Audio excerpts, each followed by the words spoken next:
Okay, welcome everyone to our weekly Pure Land podcast. And tonight I feel really honored to share my recent Foqi experience with all of you. For some of you who may not be familiar with Foqi, and tonight I actually get my little assistant here, Jadi, to help me play the PowerPoint as I can't use my laptop. I can't use Zoom on my laptop, so I can't really share PowerPoint. That's why in my weekly Dharma talks, I can't really do this PowerPoint thing. Yes, so Jadi, if you can just go into the next slide. Thank you, Amitabha. Okay, so what is Foqi for those who may not be familiar with it, or it's your first time to hear about it? But I think for people who maybe have watched some of the rebirth videos I've shared online, and I often talk about, how these people, they joined Foqi Retreat, and then after Foqi, or even during Foqi, they sought rebirth to the Pure Land. So Foqi obviously is a Chinese word, and Fo means Buddha.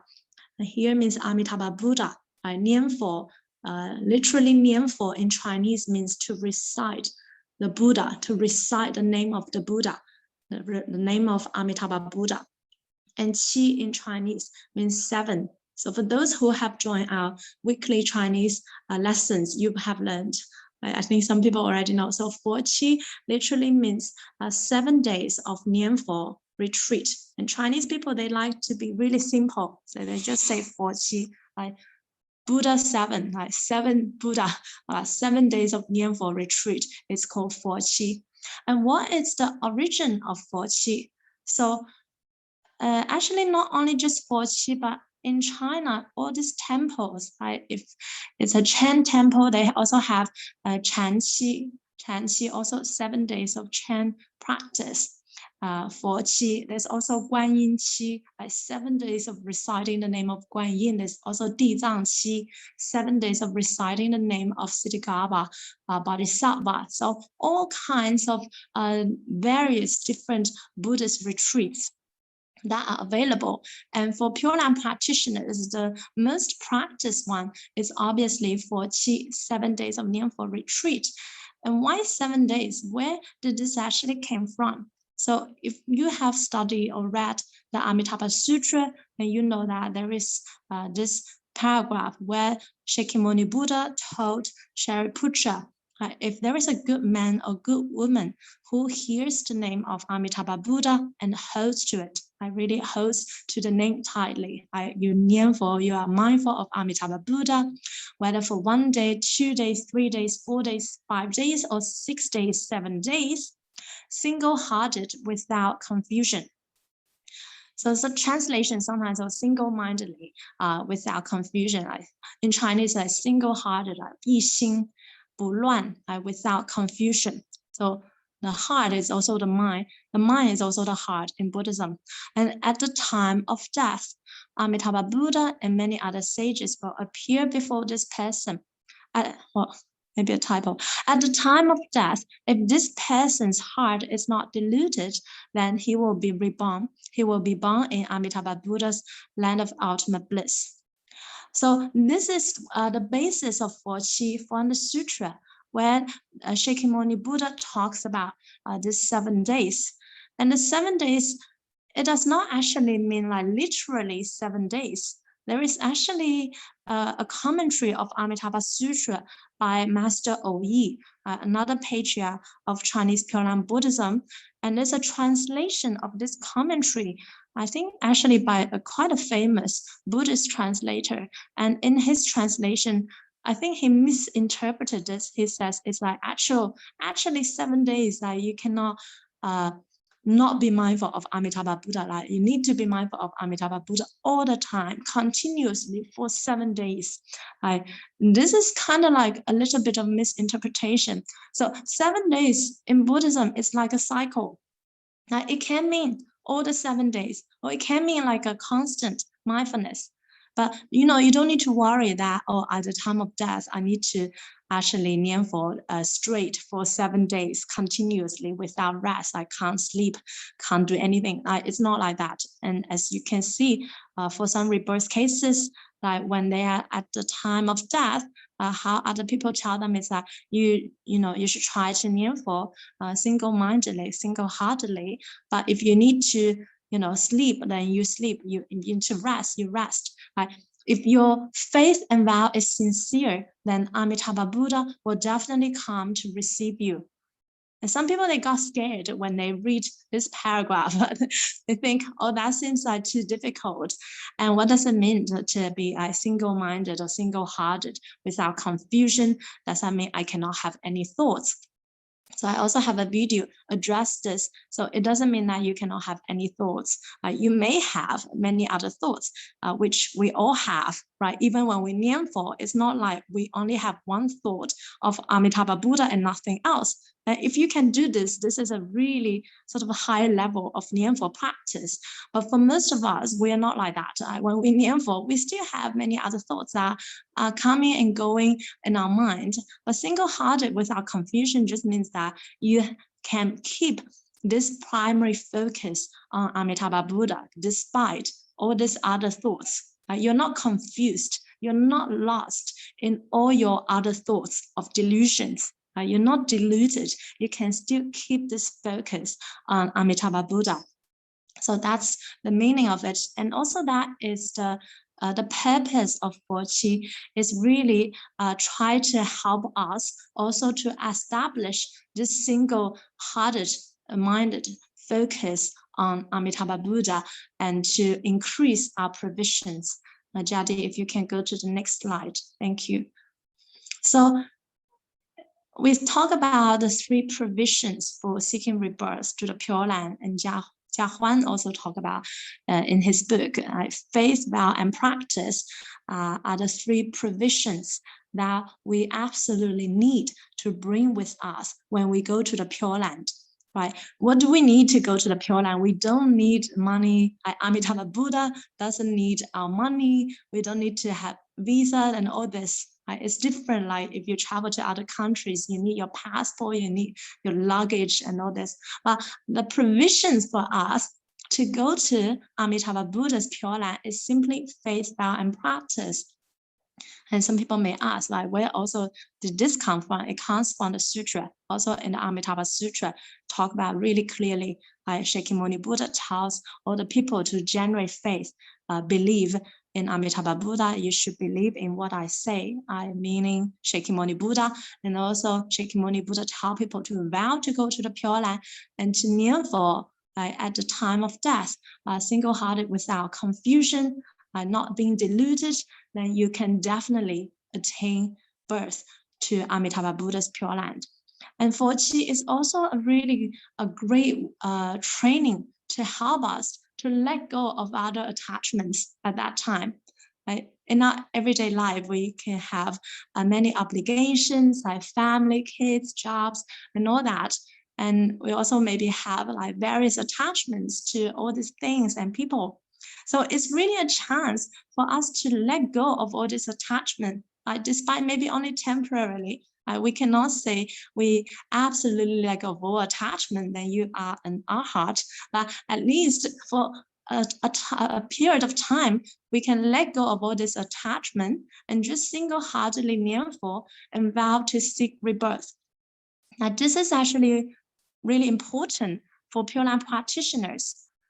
At the time of our exit, at the time of our rebirth, we actually need to let go of our attachment, at least minimize those attachments. So to make our attachment towards Amitabha Buddha, towards the Pure Land, much, much stronger than our attachment to whatsoever here in the Saha world. In that way, you are definitely guaranteed rebirth. Seeking rebirth to the Pure Land is easy if we have sincere faith and vow, and we also Nianfo, then we can go. But the thing is, sometimes people have too much attachment to the Saha world, to the family, to kids, to all kinds of things. it's really difficult for people to let go. If at the time of death, you cannot let go of all this attachment, then maybe you don't want to go with Amitabha Buddha. And maybe Amitabha Buddha will not show up.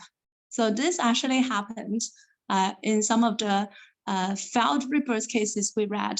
So I think I also shared one on my channel before. So in Chinese Pure Land Buddhism, because this has been practiced for so long, for over 1,600 years, beginning from Master Huiyan from the Zhongling Temple. So we have lots of records, cases of success rebirth cases and also failed rebirth cases. Not to scare any of you here, but it's really a way for us to be mindful, to be aware of what we actually need to be aware of. So for instance, like a failed rebirth case is actually this person, he had 2 wives. So that was sort of like in a little bit of a Asian time when they can have like multiple wives, and he had like 2 wives, and he used to be like in the government, you know, and after that he retired, and he really wanted to just single-heartedly Nianfo and seek rebirth to the Pure Land, which was all good, and he also sort of found a place for himself just to cultivate diligently. He was a really diligent practitioner, a Nianfo practitioner. And his youngest wife, the younger wife, really had a good relationship with him. And the younger wife said, well, how about I just accompany you so I can cook for you, I can, you know, clean for you. So you just Nianfo, you know, I can take care of you when you Nianfo. And this man thought, okay, that sounds like a good idea. So I can focus on my cultivation, right? Seems really good. And he Nianfo so diligently that Amitabha Buddha came to let him know when he will be received by Amitabha Buddha. So he already knew the time of his rebirth. And when that time came near, he told this young wife and said, actually, you know, after maybe the day after tomorrow, you don't need to bring me any food. And the young wife was like, why? And he said, because I have already seen Amitabha Buddha, and he will come to receive me in 2 days. And this young wife just cried hysterically. And she said, you know, you are really not compassionate. How could you leave me? How can you be so cruel and not compassionate and just like abandon me? You know, I'm so young. What am I going to do after this if you are gone? Blah, blah, blah. So she really complained a lot. And this really also elicits the emotional attachment from this husband towards his young wife. And when the time that Amitabha Buddha is supposed to come, Amitabha Buddha did not come, because Amitabha Buddha knows our every thought. So he knew that he had already changed mind. He did not want to go to the Pure Land. He wanted to stay with his wife. But from a conventional point of view, maybe people think, okay, this is good. We should really stay with our family, look after our family. So that is actually indeed true. But we also need to remember that it doesn't matter who we are with in this life and what we have, what we possess in this life, it's all impermanent. I do not think that your wife is actually yours, or your kids are actually yours, or your money is yours. They're not yours. Maybe on the certificate they're yours. But like, if we look at the essence of it, they're only here temporarily as part of our journey. All assets, money, whatever that we own, right? They just they're lent to us for us to keep temporarily, for us to have a look temporarily. This also includes maybe your children, your family, your grandchildren, and all this. If you are a real Buddhist and you believe in the cycle of reincarnation, they just come here because they have certain karmic connection with you from your past life. And they're not yours to own or possess forever. So we need to also be really aware of this, the fact of impermanence. And also, impermanence can really happen at any moment. We cannot say, oh, you know, I'm young, so I don't need to do this until maybe I'm retired or when I'm 60. Right? It's not like that. If we watch the news every day, we see also all kinds of accidents, all kinds of ways that people may die, really even tragically, unexpectedly, in all kinds of ways that are even unimaginable. Actually, especially nowadays, these days, right, with the COVID, with all these viruses that I don't even know the name. So it can easily take any of our lives away. And if we really want to help other people, and maybe to save our family, my best is actually for us to go to the Pure Land. And from there, we will be able to truly help all the beings. We will be able to have the real capacity to help all the people. So no matter what one does here, one should not be attached. I'm also not attached to what I'm doing here. Honestly, whether including like sharing the Dharma and all this, I'm not attached at all. If I could go to the Pure Land like now or like tomorrow, I will go. I will go first. I don't care about any other things I do. This is really real. This is coming from my heart, because I know that after I go to the Pure Land, I will be able to realize enlightenment, realize the final Buddhahood, and I will possess a much, much, much better ability to help many, many, many other beings, not only beings on earth, in the Saha world, but also beings in the 10 directions. So we must be aware for Pure Land practitioners, what's our priority in our life? We need to constantly ask us this question. And we also had some interesting discussion in our WeChat group. I think last week I found some members experience when they encounter impermanence, how the way they reacted was not what they thought they would react. They may think they can be mindful of Amitabha Buddha, but then they may not be mindful of Amitabha Buddha. So that's why it's actually important to cultivate a habit of being in constant mindfulness of Amitabha Buddha. And that's why in the Amitabha Sutra, Shakyamuni Buddha keeps telling us, 1 day, 2 days, 3 days, 4 days, 5 days, 6 days, 7 days, like a cycle. A week has 7 days. So 7 is like a cycle. We need to do this every day, Monday to Sunday. We need to do this really as a habit until the name of Amitabha Buddha goes so deep in our consciousness, in our layer consciousness. We have so many seeds of Amitabha Buddha that our faith and vow and attachment towards seeking rebirth to the Pure Land is much, much stronger than our attachment to whatsoever here in the Saha world. And we know that we can actually let go of whatsoever here in the Saha world, if we really encounter impermanence. And it's really our time to face death, to face impermanence, and not a problem. I already practiced this before, so I am ready for this. So it's really, really important, I feel, for Pure Land practitioners to establish a fixed practice every day.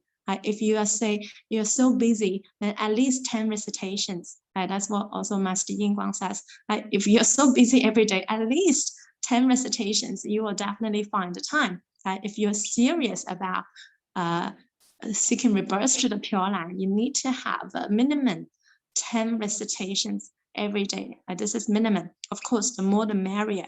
And we can use really our time more wisely to try to also incorporate Nianfo in our everyday life. Maybe on our way to work, we can Nianfo. Or when we are doing other mundane tasks, maybe washing the dishes, we can Nianfo. So in that way, it can really help us establish this constant habit, the habit of being in constant mindfulness of Amitabha Buddha. Although it's not about how many numbers of recitation every day, especially for beginners, we don't want to scare people. It's not about that, but it's about, can we keep this continuous and consistent and constant throughout our lifetime? If you do 10 recitations every day, then you should keep doing this every day, then that can also add up for a lot. If you're keep doing it for 1 year, 10 years, 20 years. If you do 1 hour of Nianfo every day, then for 7 days is 7 hours, and 30 days, 30 hours, and it adds up 365 hours a year. So it also creates, gradually, it will create this strong force in your mind, for you to remember to Nianfo, to remember to recite the name of Amitabha Buddha, regardless of what kind of situations you might face. We really have to be aware of impermanence and really how this can happen to just any of us in any way we may not even possibly imagine. Why I am so, in a way, I feel I'm much more aware of impermanence than some other people, also because I've experienced this in my life, right? When I had a near-death experience when I was young, a few times, really in all kinds of weird ways. And also my father died at the age of 50, really, really tragic, really in ways that's not, you cannot even imagine. I couldn't definitely not imagine such tragic death for a relatively not so old person, 50, actually still quite a good age. So impermanence can really just happen to us in any way. And I'm not trying to scare people off, turn off people, but just trying to speak honestly from my heart. And I really hope more people can know the value, the importance of constant cultivation of Nianfo. What's the difference between traditional Chinese Pure Land school and maybe other schools is that in Chinese Pure Land Buddhism, there's always a serious emphasis on constant cultivation. Chinese people, they are serious. They are serious about Nianfo. They are serious about seeking rebirth to the Pure Land. That's why in all the temples in China, almost, there's always Foqi Retreat, and some of them, they're so difficult to get in. Like if you try to sign up for the Dongling Temple, the Foqi Retreat, you have to sign up maybe half a year in advance for you to secure a spot. It's like Vipassana, right? I tried to sign up 3 times, I could not go. So really, really popular. And sometimes thousands of people, they gather together to do the Foqi Retreat, because they're very serious. And they do for hours long. And every day they do many recitations. Really, really serious. And that's why in China, we have so many success and proven rebirth cases. So many records. And I said, if I were to share a rebirth case every day for I could do it maybe for many years. So really, from the ancient time to nowadays, there have been many rebirth cases. Even especially during Foqi, actually, like in Dongling Temple, every year there are people living from Foqi, either standing, either sitting, and also in other temples, not only Dongling Temple. So Chinese people, I feel we really get this right. We are very serious. Some school, they may only talk about faith, and then they don't talk about practice. If you don't have practice, you may not establish firm faith. It could just be empty faith. Maybe orally you say, oh yeah, I believe in Amitabha Buddha, I want to go to the Pure Land. But when real situation comes, kicks in, when we are really facing a serious and maybe dangerous situation, can we actually remember our faith and vow? Will our faith and vow be firm and not shaky? We need to ask us this, and also we need to test ourselves. We need to be aware of this.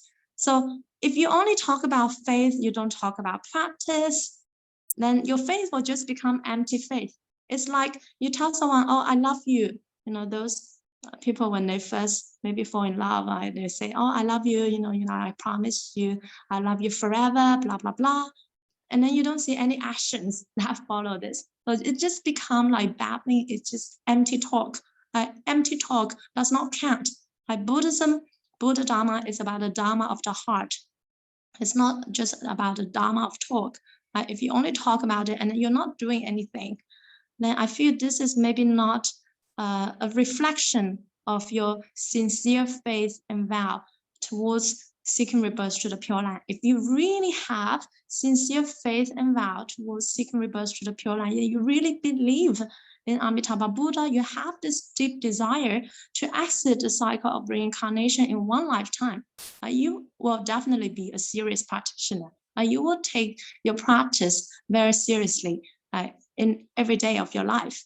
Of course, sometimes we are lazy. We have habitual tendency. I'm lazy, so I have also habitual tendency to tend to be lazy sometimes, which I also feel repentant of, and that's why I feel this type of retreat, Foqi retreat, is extremely important to help us establish a firm foundation in our cultivation. And I hope we can also do this all over the world in the future. Maybe all of the world will have Foqi center in the future, hopefully, just like how Vipassana centers are all over the world. I think Foqi is actually, Nianfo is a much easier meditation than Vipassana and more applicable for most people. So I feel this could be, even more popular in the future if we can do this. If members from our Lotus family all over the world can set up a center in the future, I feel that would be really greatly beneficial for many beings in the world. And the types of Foqi, there are also different types and format of Foqi. So usually it's like a convenient Foqi, like 方便 Foqi in Chinese, or diligent Foqi is like 精进 Foqi. So convenient Foqi. So I feel this time my retreat is a little bit like a convenient Foqi, although the title they're using is diligent Foqi. But for if we compare maybe the standard in Dongling Temple, this would definitely only be a convenient Foqi, not actually an actual diligent Foqi. So what's the difference? Is the hours of Nianfo. For convenient Foqi, maybe you do like 8 hours, like 6 to 8 hours a day. Diligent Foqi, Dongling Temple, are really hardcore on this Foqi. I have like 18 hours a day, and you don't even need to. So I heard, like, I have not been to the Dongling Temple, which is like the primary Pure Land temple in China with the 48 meters tall Amitabha Buddha's Pure Land. But I heard that in their Foqi, extremely long hours, like 18 hours. Some people, they maybe not even sleep, I don't know. And then other people, you will be provided food in the Nianfo hall. You will not leave. And they take away your mobile and everything. So they're really like hardcore, really serious on this. But whereas I feel that this time the Foqi I joined, it's more like a convenient Foqi. So we do like 8 hours a day. Later, I'll talk about the schedule.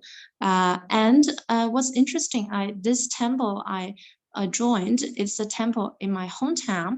It's actually quite a big temple as well. And it's a Chan and Pure Land temple. So the abbot practice Chan and Pure Land together. But I feel they're more in their daily life, more geared towards the Chan practice. But then every year they also put on a Foqi, right? Because all these Chan practitioners, they also know that it's difficult for them to realize enlightenment through their self-effort, despite it's also their goal, but they are aware of that. So they always need, they will still need to rely on the vows of Amitabha Buddha to help them exit the cycle of reincarnation. So every year near Amitabha Buddha's birthday, they will put on a Foqi, and this is the same with all other temples in China. Like, many temples, they have just finished Foqi, or some they have even more Foqi. Like Dongling Temple, they have Foqi like all the time. But sometimes they have 7 days, they have like 10 days, they have like 1 million recitations Foqi, they have like 3 months Foqi. Anyway, they're just crazy about Foqi for really, really serious practitioners. So yeah, it's good. There are different types, different formats of Foqi, also depending on your level. If you're new to Pure Land Buddhism, this may be too much for you. Like just every day 8 hours is too much. my throat is totally gone.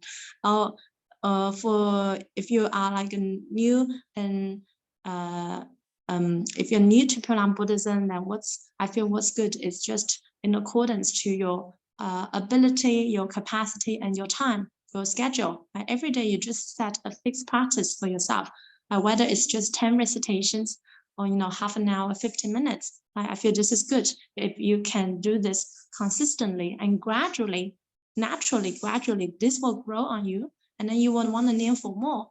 At the beginning, we may find, oh, this is like so boring. Just to Nianfo, to recite the name of Amitabha, I feel I'm getting asleep. Yeah, I'll come to that.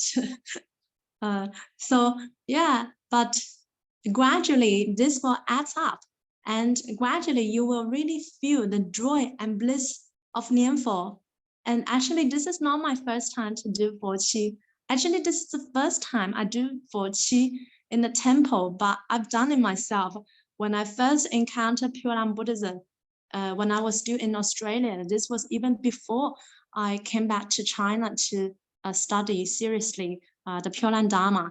When I first encountered Pure Land Buddhism, and also through Master Ching Kong's talk, I deeply believed in the law of karma, the cycle of reincarnation, and I really have this deep desire to seek rebirth to the Pure Land.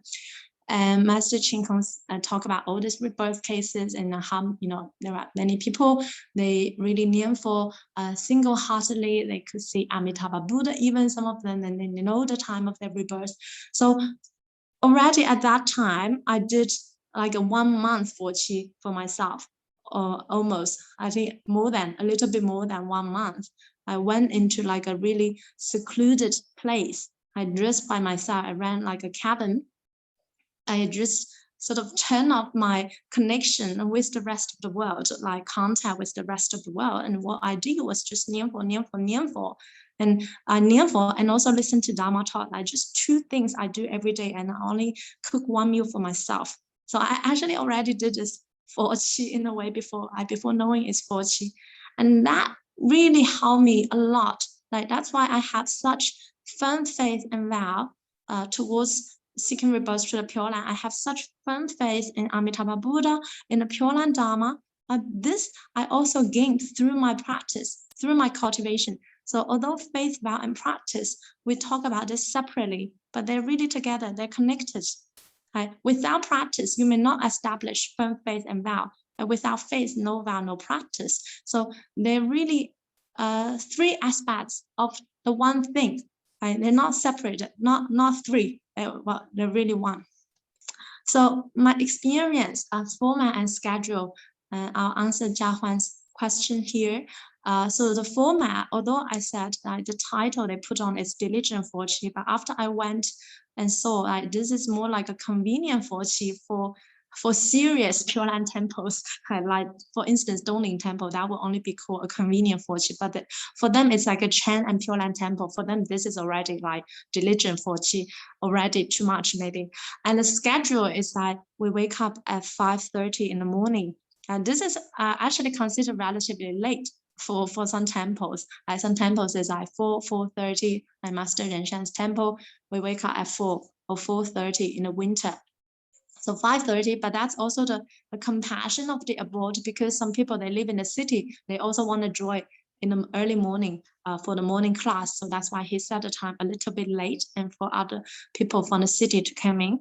So this temple is not too far away from the city, but just still a little bit of distance.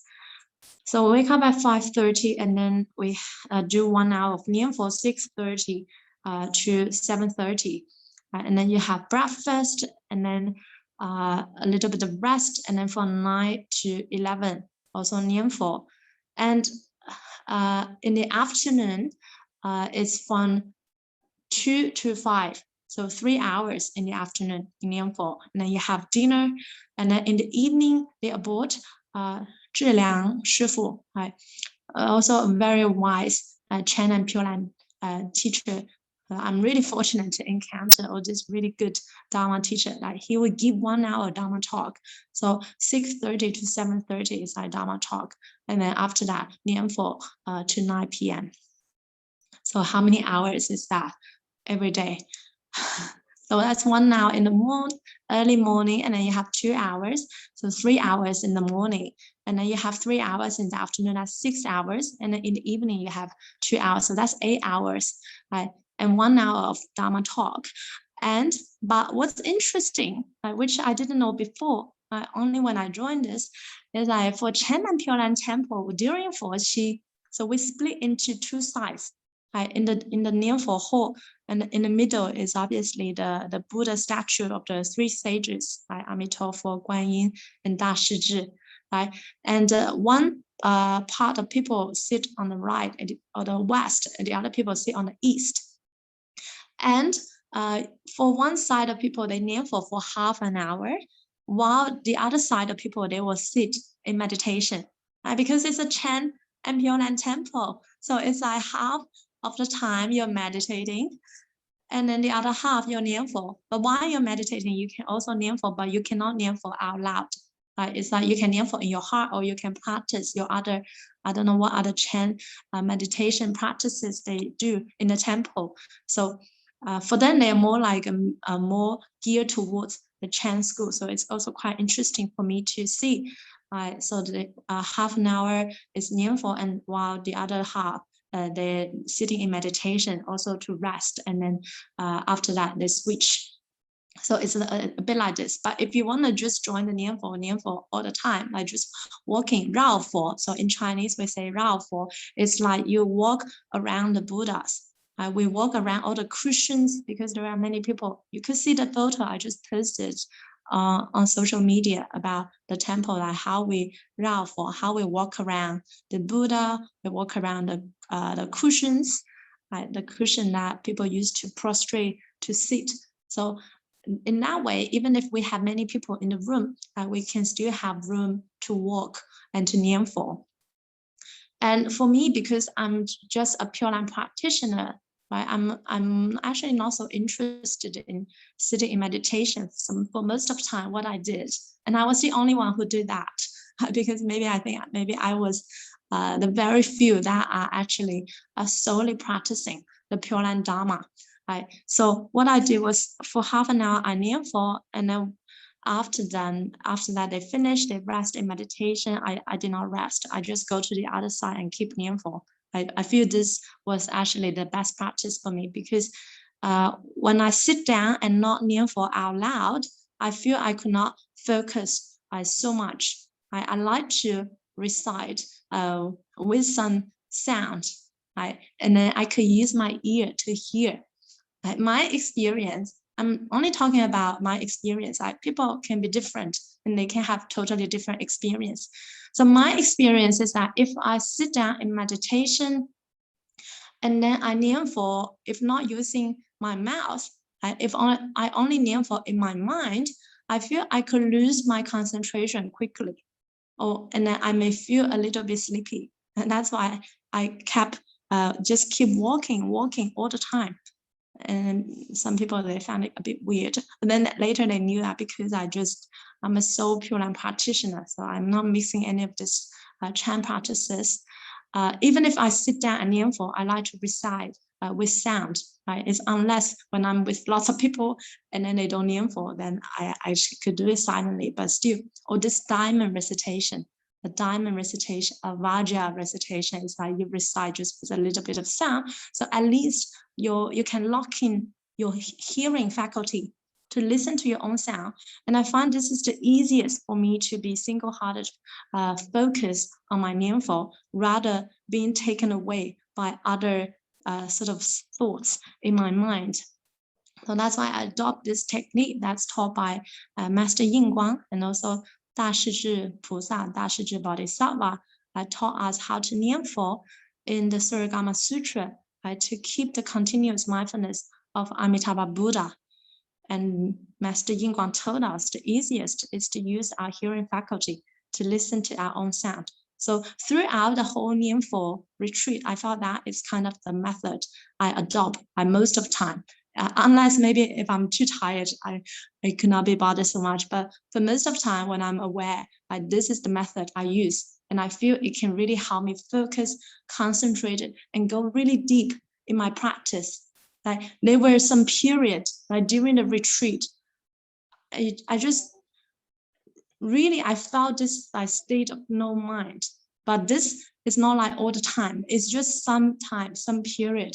It really felt this deep bliss, deep peace, and deep connection with Amitabha Buddha. Amitabha Buddha is not only the Buddha in the Western Pure Land, but it's also our Buddha nature. It's because we also have this inherent Buddha nature and Amitabha Buddha in ourselves. And when we Nianfo, we resonate with the Buddha nature, with Amitabha Buddha in the Pure Land, and also with our own Buddha nature, with the Buddha nature of all beings. So, and this kind of a deep bliss and peace of Nianfo, I felt I could not easily get, but for I joined this Nianfo retreat and really Nianfo for like continuously for a long time, and also with this focus and concentration. Usually in my everyday life, or in our everyday life, if we have many other things to do, you have many other things on your mind. Even when you Nianfo, which I also do Nianfo, it could be quite scattered mind, and you may not feel so much. You may not feel so much sort of a resonance or deep connection to the Buddha nature, or to the Buddha nature of all beings and all things, and to Amitabha Buddha, to the Pure Land. So this is, I also feel the valuable experience of Nianfo. It really helps us to increase the depth of our practice, and also to be aware of our karmic obstacles as well. So maybe I'll share the physical, mental, and spiritual experiences. And I wrote a little bit of a diary, sort of summary at the end of not each day, but like almost every day. I wrote something if I felt something that came up, just so I could share with all of you now. If I had not written them down, I'll just totally forget. So what I feel like the first 2 days was that my body felt really, really sore, because I walked almost all the time. I did not sit down for so much during Nianfo, because my style is I really like to recite out loud and to have my hearing faculty to hear it. And the second day, I really felt like karmic obstacle is that my body felt so sore, particularly my legs. My legs, my necks, my shoulders, and also what's funny, not funny, what's sort of the convention of all this Chinese temple, many Chinese temples, that the Nianfo style is very traditional. So they walk really, really slowly, and then they do like Namo Amituofo, Namo Amituofo. They only do this the whole time for this many hours. Just this. There's no more variation. And like just now, the chant I sang, it's only 4 steps. So can you imagine how slow motion that we walked when we chant all the time like this?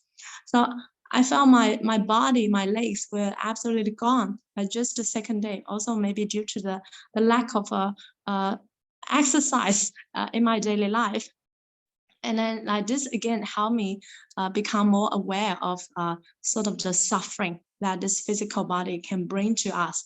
This physical body really has a lot of suffering. Another way to remind us the suffering in the Saha world, and also to evoke this deep desire to go to the Pure Land, to be born through the lotus, to have the golden body like Amitabha Buddha, with no sickness, no illness, no suffering, no pain. So, and then what happened, I felt maybe the third day, I felt I almost maybe could not keep walking, but I still kept walking. I also asked for the assistance of the Buddha to help me. And then at the end, I tell you, like throughout this period, it's like I really felt the flush, maybe of maybe blood, or I don't know, energy, opening up. So in Chinese medicine, we say if you experience pain in your body and all this, it's called energy blockage. somewhere in your maybe meridians are blocked, the energy are blocked, the block cannot go through. But through Nianfo, I really Nianfo out loud, Nianfo with sincere heart, sincere faith. I really felt this energy blockage had gone. And then at the end of my retreat, my body was completely fine. I had absolutely no pain whatsoever. So if you ask, can Nianfo help me increase my physical health? My answer is yes. But this yes is based on whether you are Nianfo with your sincere heart, with sincere faith and vow in Amitabha Buddha. This is also the other power, true power method. A bit of self-effort for you to take belief, vow, and also practice. But more so, we are relying also on the infinite light of Amitabha Buddha and his great compassionate vows to receive us. So this really has the great power of Amitabha Buddha. If you Nianfo with sincere faith, vow, and also with sincere heart, your health will get better for sure. I want to say this because I experienced this myself. And not only I experienced this, and just before this talk, I just read some articles also by Master Yin Guang, who also talk about Foqi, and he also shared the same story of someone else who was completely cured because of an illness or a disease after a Foqi retreat. And Master Qin Kong also shared in his Dharma talk, there are people who have been cured, the cancer have been cured through Nianfo. The power of Nianfo is really incredible. So what happened to those people was they've been diagnosed with cancer and they thought, okay, great, so I can just Nianfo and go to the Pure Land. And they did not even go to the hospital to look for the doctor or treatment. What they did was that they closed the door, they just Nianfo single-heartedly with sincere faith and vow to seek rebirth. And Master Yin Guang also told us that if you have more karma to live on earth, then what happens is that your illness will get better. And if not, then you go to the Pure Land. So it's a win-win situation for us Nianfo practitioners. And I had really experienced how Nianfo practice really helped me improve my physical health. My physical, mental, and spiritual, of course, all is connected. So at the end of my retreat, my body felt so light. Absolutely no pain, no sore, no nothing. And also my throat. So also the third, fourth day, because I recite actually quite loud. I think compared to maybe other Chan practitioners in the retreat, my recitation was definitely loud. Many people could hear. And some people, they even warn me saying, oh, that's too loud. Why are you Nianfo so loud? It's not like I could help it in a way. I felt I could not help. At one point, I just felt this maybe other power that took over me, and my sound was no longer my sound, if that makes sense. If it were my sound, it could not be so loud. I also did not know what kind of sound that got into me, and that just my Nianfo sound was really, really loud. Maybe the loudest amongst all the people. And this, I don't know how to express this kind of experience. And this really made me, again, deepen my faith and vow towards going to the Pure Land. My faith and vow is already not shakeable, unshakable already very deep. But again, this Foqi retreat just further enhanced that. And also maybe my cultivation as well. And also just this deep belief in the power of Amitabha Buddha, in this infinite power, incredible power of Amitabha Buddha. And also towards the end, my throat was really gone. Especially I remember the last day in the morning, I could not even talk. When I Nianfo, there's no more sound. I could not even Nianfo at all. And then again, I asked for the assistance of Amitabha Buddha. I said, no, please help me to get through this retreat. I still like to Nianfo with sound, to hear my own sound and to get deeper in my practice. And then later in the afternoon, my throat was fine again. And in the evening, also really loud recitation. So again, just this great assistance from Amitabha Buddha to us is incredible. If you need anything, ask the Buddha and Bodhisattvas. Sometimes we may get we may feel that sometimes maybe we may feel we're not getting a reply. Maybe we don't need it yet. Right? But really, they are always here to look after us. The Buddhas and Bodhisattvas, what's at the level of the Buddha and Bodhisattva, they know our every thought. It doesn't matter where we are, who we are. This may sound a bit funny or like too maybe supernatural to some people who are new into Mahayana Buddhism. But when you realize the perfect Buddhahood, you become one with all things and all beings. The Dharma body, the Buddha nature is everywhere. The Dharma body of Amitabha Buddha is everywhere. The Dharma body is also the Buddha nature that inhibits in all things and all beings. So how can you not know everything? How can you not know every thought of all beings? So they know. So they are always here to help us if we need help, if we need assistance. And this, I also feel I deeply experienced that in Foqi. And also my little diary is that, and I also noticed the difference for Nianfo practitioners and non-Nianfo practitioners. I mean, for old people, right? If you're getting old, if you're a Nianfo practitioner and non-Nianfo practitioner. So in Foqi, we also have some old people, like old grandmas that Nianfo with us. And these old grandmas, I really do not look down at them. They may not know anything in their life, but they just know Nianfo. They just know Amitofo. They just Nianfo with faith and vow, and they want to go to the Pure Land. They may not know any sutras. They don't even know what's in the Pure Land and what's like, exactly like different levels of enlightenment and all this. They don't know much. They just deeply believe in Amitofo, and then Nianfo, they come to Foqi. And an old grandma, she fell down on the stairs during Foqi.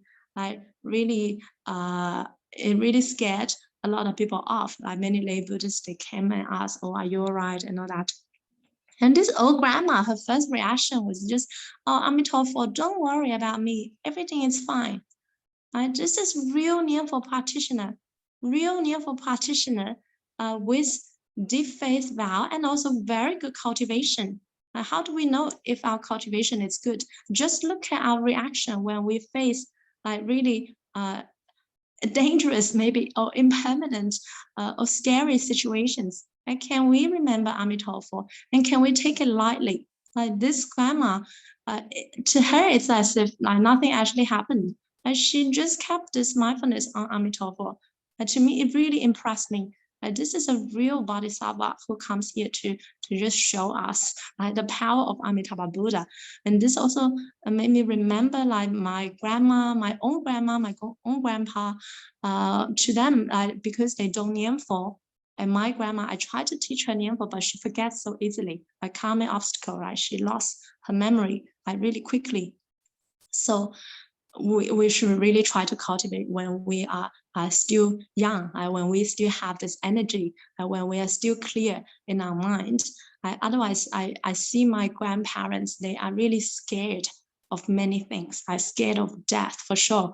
I'm scared of the unknown, scared of falling down, scared of many, many things that can cause impermanence and maybe death potentially. Whereas this Nianfo, the grandmas and grandpas, to them there's no fear. They have practiced maybe for many years and just Amitofo and nothing else. So I feel really impressed by that. Oh, and the Dharma talk by the Chan and Pure Land master, Zhilang Shifu, is also really good. I really impressed. Like to him, he also knew clearly that although he is mainly a Chan teacher, actually a Chan master even. So actually just this Shifu, like Zhilang Shifu, his teacher's teacher is Master Xu Yun, Empty Cloud, and Master Xu Yun, the most famous Chan master in China, in recent time in China.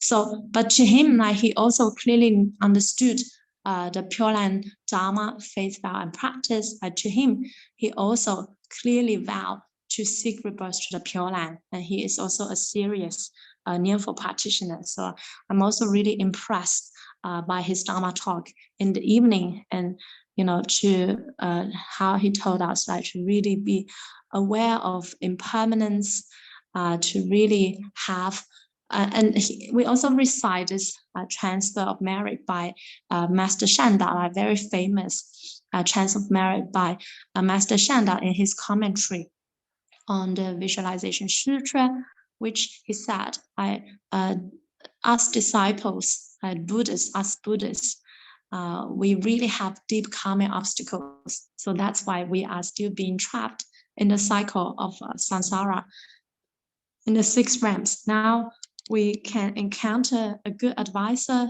that's Shakyamuni Buddha, to hear the name of Amitabha Buddha and the merit of his fundamental vow. And we should really Nianfo single-heartedly to vow to seek rebirth, and may the Buddha be compassionate, to not give us up, to always receive us. And may the Buddha show his infinite light, show his body so we can see clearly, and also Guan Yin and Shizhi and all the bodhisattvas, so we can see the purity and the adornment, the brightness of the land. So this is a kind of a long merit transfer that we do every evening towards the end of the Nianfo Retreat. Oh, okay. Another thing I forgot to say is that, so during the Foqi Retreat, I also brought a counter with me. I was the only one with a counter because I was the only, maybe a very serious Nianfo practitioner of Pure Land, because I'm more focused on Pure Land, whereas I feel some other participants there may be more towards the Chen and Pure Land. So I brought a counter with me, and every day I did like a record, maybe not exactly correct, but I feel during the Foqi every day I could do 50 to 60,000, right? And in the past, I thought, oh, that would be too difficult. But after the Foqi, I found it's actually not too difficult. At least 30,000 a day is actually not difficult. So Master Shandao actually said, for those who do 30,000 a day, one can attain the highest level of the highest grade. And I have no doubt of this, because if you can do 30,000 a day, that means you really, really have a deep faith. You have a deep faith and vow, and also really deep cultivation, determination. So I have no doubt of this. And after Foqi, I also set myself this target to do 30,000 a day.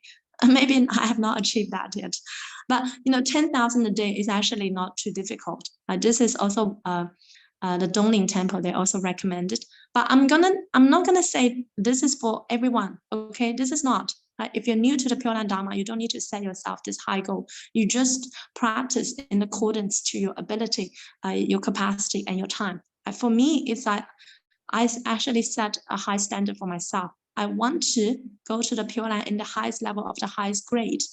And that's why for me, it's actually important to cultivate diligently, which I feel I'm not really diligent yet, not yet. During the Foqi, I was, but after the Foqi, I feel it's just another level, because the environment is actually important. I feel, so Jiawen asked, how can we do it at home if we don't have much?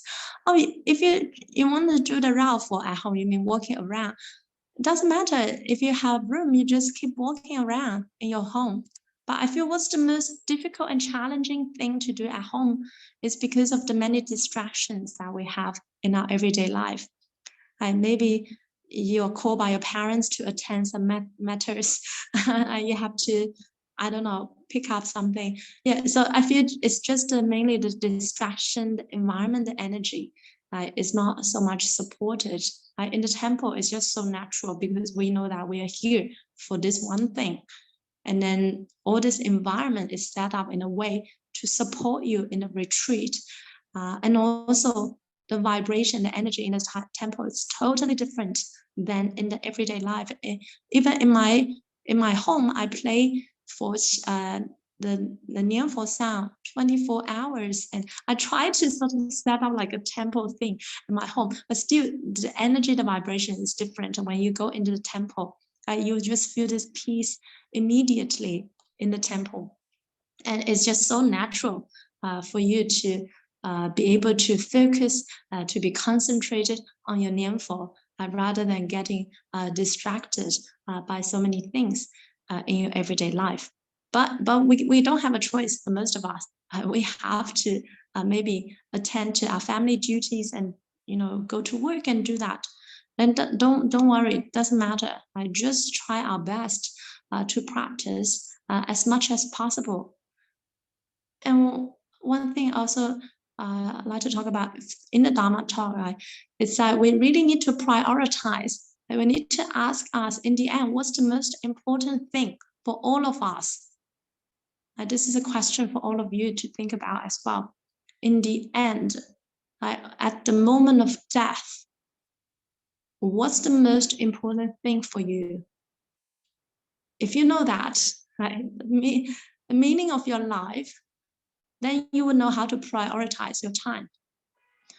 So Master Da and the abbot of Dongling Temple, he said nowadays he does not dare to set like 30,000 recitation for people because he thinks this will just scare lots of people off, like 10 people off. But he said at least 10,000. I think someone also asked before. Again, I'm not going to set this to any of you. I just say to practice in accordance to your time, your ability. But the most important thing is to be consistent. But 10,000 is for like very serious practitioners. Yes. And if you, and what I experienced that when I do so many recitations, like 50 to 60,000 a day, my afflictions have been so much lighter. Like really, no much afflictions at all. Like you just feel so much at ease in your mind. No much attachment really to any other things. And you just feel so happy and peaceful. And that's really my real experience. And I really miss that. I hope I could also do that. But when you come back home and then it's not easy. So that's why to me, I am determined to do this Foqi at least every year to help me. And if you could do so many recitations and you have most of your time, you're mindful of Amitofo, you are really free from afflictions, free from suffering, free from troubles. You just focus on Amitofo. To me, that's the best experience. And I hope I could do this all the time, but it's also not easy because we have habitual tendency.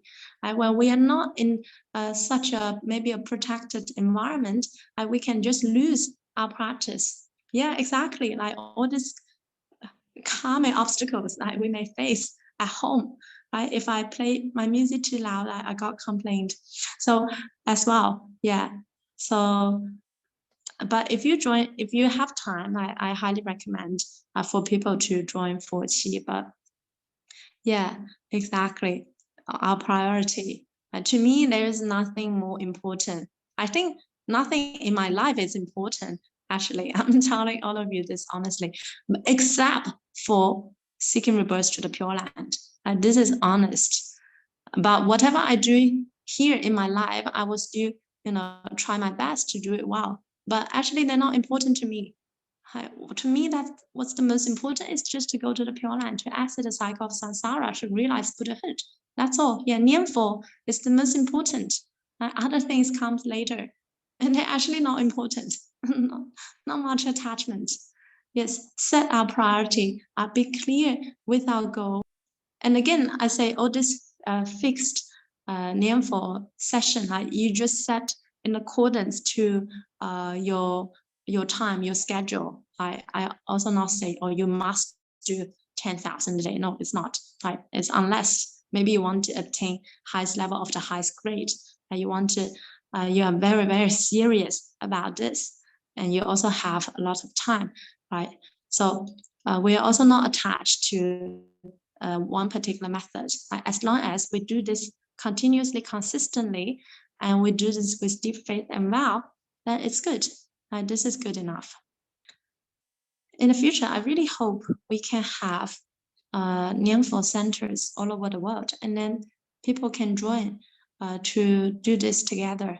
I really feel it's important. Online is not the most ideal because even if we have this 24 hours Nianfo, but how many people are actually seriously sitting in front to Nianfo? Whereas it's different when you are in a temple, in a Bodhi Manda, when you are really coming together with people. Of course, now with the COVID and the conditions, we cannot do. But hopefully in the future, with the assistance of Amitabha Buddha, this will materialize in the world. And I feel this can definitely help many people. Okay, so that's the end of my sharing. So thank you very much. Amitofo. How many meals did you have? Don't have to take. So three meals, or you can have 2 meals in the temple, and they don't force you how much you want to eat or how many meals. I just like standard 3 meals or 2 meals. Sometimes some people they don't have dinner. For me, I actually took 3 meals because I feel I need this energy boost so I can Nianfo really loud and to walk all the time. We did not take the 8 precepts during this, but you can choose to do if you want. You need 50 or 60K, you need 12 hours. Well, actually you don't need for so long. Like they said for 10K, you need 1 hour. So 50, 60, it can be done in 5, 6 hours or 7, 8 hours. Yeah, it's totally doable. Yeah. 10K, if it's like really, really slow, you may do 2 or 10K can be done 1 actually. Yeah. Yeah. When we chant in a group of 10 people, 10 minutes of chant. When we chant in a group of 10 people, 10 minutes of chanting is equivalent to 100 minutes for each person. I don't know. I don't know whether it's equivalent. It depends on, I think, your faith, your sincerity in your chanting, how you chant, your state of mind. Okay, thank you, Amitabha. I think we can keep Nianfo. Thank you, Amitabha. Thank you, Jiawen.